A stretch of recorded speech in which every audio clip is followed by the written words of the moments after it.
you're gonna know.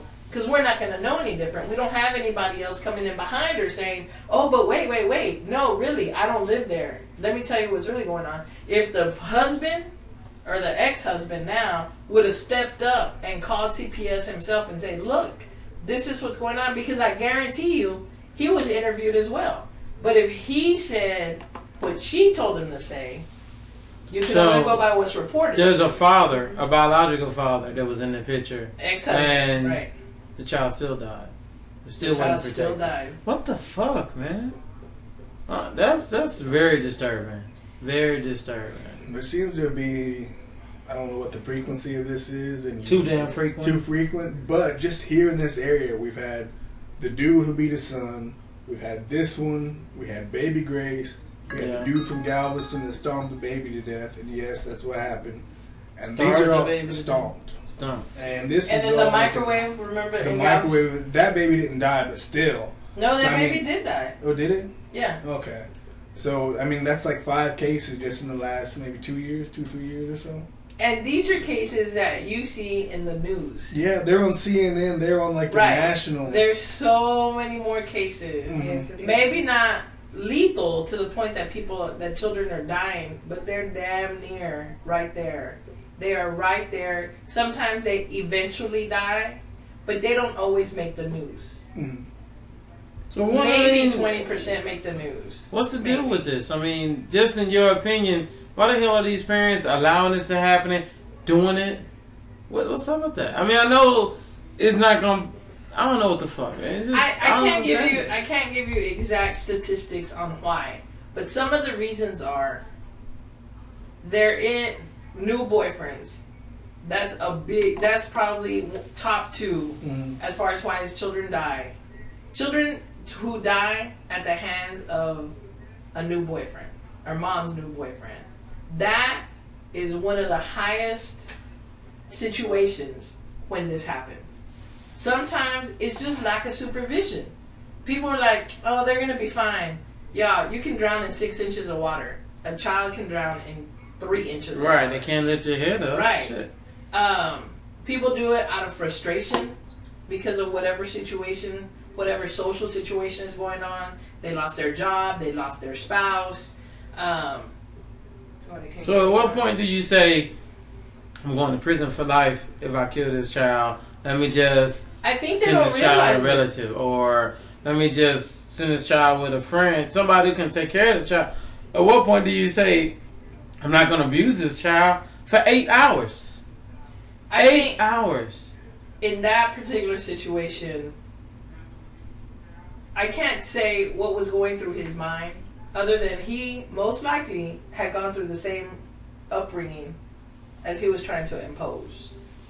That's crazy. I'm not saying it's an excuse, and he definitely went over the line. He doesn't know about children. He had a 6-year-old that he had never met until this summer. So what, 2 weeks ago? You know, so most abusers don't realize the extent of their abuse during the act. It's after the fact. And then they're going, oh shit, what did I do? But at that point it's too late. You know, you can't go back from it. Yeah. But there are so many more cases of child deaths, especially just in this Houston area. In the past, in San Antonio, there's something going there too. Because I have an ex-best friend. I say ex for a reason, because she allowed her boyfriend, which was a new boyfriend, like you said, to beat up her. He wasn't even 1 yet. He was going on 1. He had to spend his 1-year-old birthday in the hospital from body cast all the way from here to the toe because he beat him up so bad. And why? Because she was in love. That's understandable. You'd be surprised, and a lot of this comes from the lack of coping skills. You know, however they were raised. He used to beat on her too, so that a lot of time it can go for that too. It can. Abuse is abuse. You know, I don't know that most kids that are abused, that like their mamas get abused. Sometimes the moms are the ones doing the abuse. Yeah. It is both sides, y'all. It is both sides. It's not just men, but I would say the majority, a new boyfriend involved, a new husband, it's going down. It is going to go down. That's and it's horrible. so sad. It's very, very sad. We want to thank y'all for tuning in to the ThreeZo Show. It's Wednesday night, and we having some real talk tonight, y'all. We sitting here. I'm your host, ThreeZo. It's your host, MC. Special guest, Layla. Special guest, Top Secret. Because she's telling us some top secret information, y'all. It's really, it brings you down. You know, when like I said, I was reading the article, I was just like, it's a lot. It's a lot to take in. You know, I'm a parent. So at what point do you, if you see somebody you have no idea who they are, do you say something? Because I guarantee you that this, what happened this weekend with this dad, somebody heard that. Somebody in that area heard it, but nobody called the police. Right. So yeah, the girlfriend definitely guilty, completely guilty. But what about the neighbors? Most people don't want to get involved, but nobody's gonna even know. It's the bottom line is it's the child that you're saving. Right. That's what it is. You know, there's too many apartments in the city of Houston for you to not to move anywhere else if you're scared or anything like that. But we can't be scared anymore. You have to report it. You have to report this kind of stuff. Yeah, you do. Absolutely. So yeah, that's pretty. I mean, we're all on the same page with it, but the problem is, like, none of us understand it.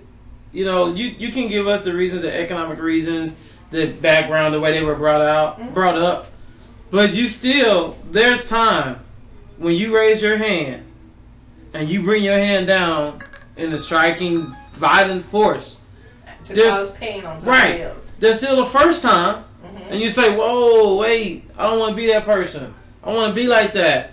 I'm gonna do something to improve who I am to treat my child better." That's that time, and that way before death. You know what I mean? Like, because you know, abusers to get to that moment where they feel sorry for what they did. Like, not all of them. Well, you know, we would like to think the human ones. They commit this violent act, and then they say, "I'm sorry, I didn't mean. I won't do it again." You know, and they do it again. But that's at least a moment of clarity where they say, "I need to get some help." Do you not think that this child is going to die? And how do you have two people in the same room? First of all, you gotta have somebody who's so messed up who's gonna beat on a child. Then you have to have one person who's not gonna pick up a skillet, or a gun, and end it and stop that. I don't know. So how do you get two people who are? Well, didn't she beat her own child? Was it? Well, she had some problems too because she had her children either taken. There was CPS involved with her, so y'all it's almost like a perfect. You really don't realize. Storm? I don't know. Yeah, it definitely that. But there are just some ignorant people in this world, y'all. So ignorant that they happen to have kids because they happen to get pregnant, and well, you know, the state can help me, or I'm just gonna deal with it and go from there. And don't know any different, and stupid enough not to say anything until they get their kids taken away. I'm gonna restart the time again. Okay, so cool. Are we all on the same page that the people who were